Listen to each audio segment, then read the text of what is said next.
खुलुमबाय गोजोन फुंबिलिनि गासैबो बड'लेण्ड बुब्लिनि अनसायगिरिफोरखौ बरायग्रोबाय। दिनै 30 मार्च सनिबारनि फानजामुथिखौ फरायथिनो लादों आं उदांस्रि मोसाहारिया। फानजामुथिनि गिबियाव दं मेष राशि।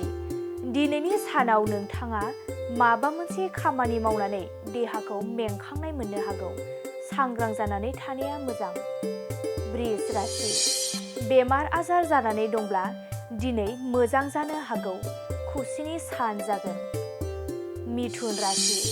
नखराव सोरबा सासे सुबुङा दोहोन दौलत मोननायनि आसा दं। मोजां सान जागोन। कर्कट राशि। गोसोखौ हमथानानै बाथ्रा बुङाब्ला दिनै नोंथाङा सोरजोंबा नांलायफ्लांनो हागौ। गाज्रि सान जागोन। सिंह राशि। सांग्रां जा। दिनैनि सानाव नोंथाङा लोमजानो हागौ। कन्या राशि। माबा मोनसे गिदिर खामानियाव खाबु मोननो हागौ। मोजां सान जागोन। तुला राशि। गावनि सोरबा आंगो लोगोजोंनो नोंथाङा सुथुर जानो हागौ। गोसोखौ हमथानानै थानाया मोजां। गाज्रि सान जागोन। वृश्चिक राशि। दिनै नोंथाङा सोरबा अनजालिखौ गोसो थुखुमानो हागौ। खुसिनि सान जागोन। धनु राशि। दिनै नोंथाङा खामानि जायैयाव गोसोआ बोरनो हागौ। दुखुनि सान जागोन। मकर राशि। मोजां सान। दिनै नोंथाङा माबा मोनसे मोजां खामानि मोननायनि आसा दं। रंजानायनि सान जागोन। कुम्भ राशि। बिफाया दिनै फिसाज्लानि सुखुआव खुसि जानो हागौ।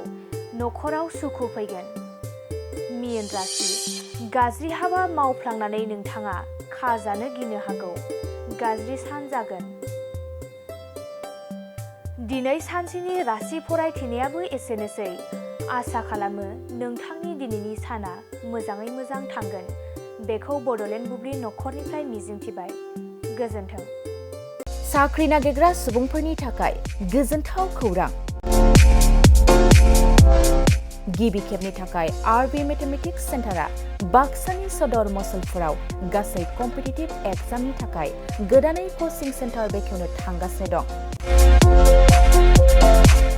जायफोर सुबुंफ्रा गोजान जायगायाव थांनानै कम्पिटिटिभ एग्जामनि थाखाय कचिं लानो हायाखैमोन बिथांमोना बे बारनिफ्राय बे कचिंनि खाबुखौ आरबि मेथमेटिक्स सेन्टारनि जोहै मसलपुराव मोननो हासिगोन।